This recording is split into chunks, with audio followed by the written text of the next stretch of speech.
You out of my way. Today on The Wrong Way Garage, I intend to show you how we took this independent rear suspension out of an 82 Corvette, modified it, and made it fit this 88 S10 that we affectionately refer to as the stupid truck. I'm Johnny Mac, and this is my garage, where we never get anything right on the first try.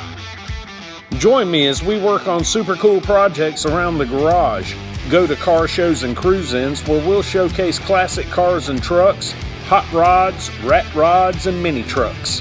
Along the way, we plan to turn this 88 S10 into a show-worthy lowrider. We never know what's going to happen, but one thing's guaranteed. Sometimes you got to tear it all down and start over. And that's what makes this the Wrong Way Garage. Now, a large part of this video is going to be done with photographs because I wasn't making videos whenever I first started this particular project on the stupid truck. So I did take pictures because I was posting them on Facebook. So we'll put together a slideshow. I promise it won't be like Grandma's slideshow. Maybe it'll be a little more entertaining. And you won't have to see any of your cousins unless you're my cousin. So anyway. So the original idea was to modify the frame to accept the rear end off the Corvette. Now, obviously, the Corvette frame was slightly wider than the S10 frame, but that didn't matter because we could make the difference by shortening the drive shafts. So I started with an oversized C-notch. Made sure that there were pockets on the rear end of the C-notch to house the rear end cross member, and pockets on the front end of the C-notch to house the trailing arms that would be the first point of the 3-point suspension. This is pretty much what we ended up with. Hey, guess what? That was wrong. Wrong. Turns out there were far too many parts trying to occupy the same space. So naturally, we got to cut it all out, start over. Joy. First step to fixing this problem was to shorten the cross member on the rear end. Easiest way to do that is to cut them off, flip them over, weld them back on. I took it to a professional welder so that he could weld them back on. He did a great job structurally, but it was ugly. So I figure, buy your own welding spool gun. The idea was to lay more welds on top of his welds. That way I could grind down my welding without interfering with the structural integrity of his welding. Turns out I was better at aluminum welding than I thought I would be. It's got some flaws. It's not perfect. But in the words of Denzel J. Dockery, there is no perfect. There's only good enough. Hopefully, this will be good enough.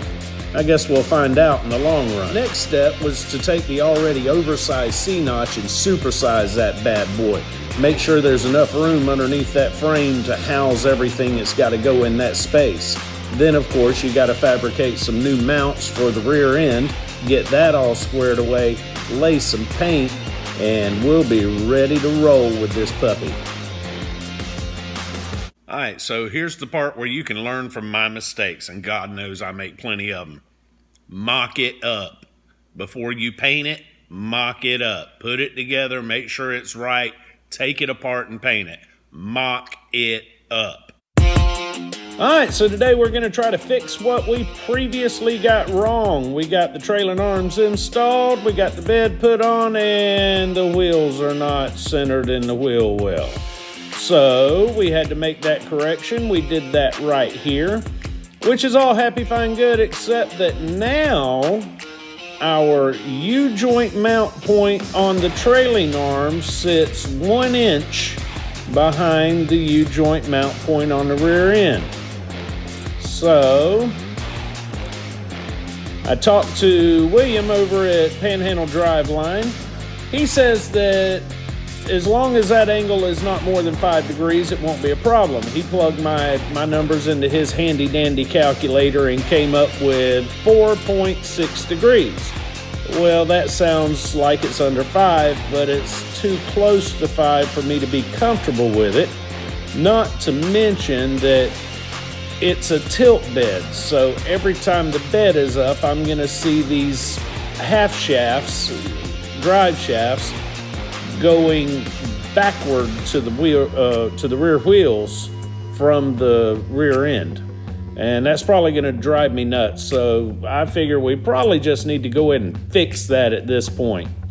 So the solution is to cut off these mount points. Hopefully we can save them, but we might have to just refabricate them, build them all the way from scratch. It really comes down to whether or not this curved surface right here will allow us to take the old ones, put them back on.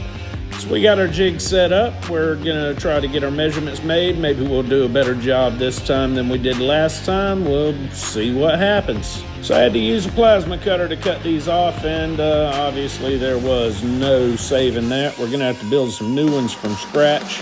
I'll let you know where we're at when we get there.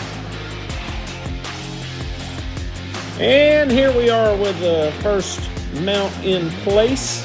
It's got a nice look to it. We need to grind down some more, make it smooth, make it pretty, but we'll deal with that whenever we get to the point of sandblasting. After it comes back from sandblasting, we'll smooth it out along with the rest of the frame that we're gonna have to work on anyway. I like the original design because it was smooth and flush, but it was in the wrong spot by about an inch. So the new design comes over the frame, wraps in, it's got some cosmetic welding on it, matches well with that. And that all comes together nicely. All we got to do is do that one more time. All right, we got our mounts finished. We got our jig set up. We got our measurements taken. We got the rear end in place. It's coming together pretty well. I'm not totally unhappy with the finished product on the rear end mounts. Just got to get our measurements for our half shafts over to Panhandle Driveline, get them to shorten our existing half shafts and build us a new drive shaft. One step at a time, we're getting there.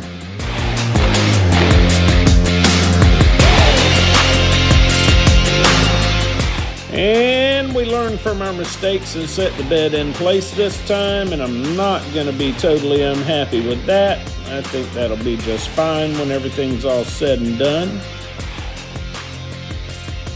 It's a good chance this is going to be a good looking truck. Panhandle Driveline got our drive shafts made, got a brand new drive shaft. They did precision work. It's a good looking drive shaft. Then they took and they shortened our half shafts. And they look beautiful. So we just got to get them installed. So here we got our semi-finished product. We got our trailing arms installed.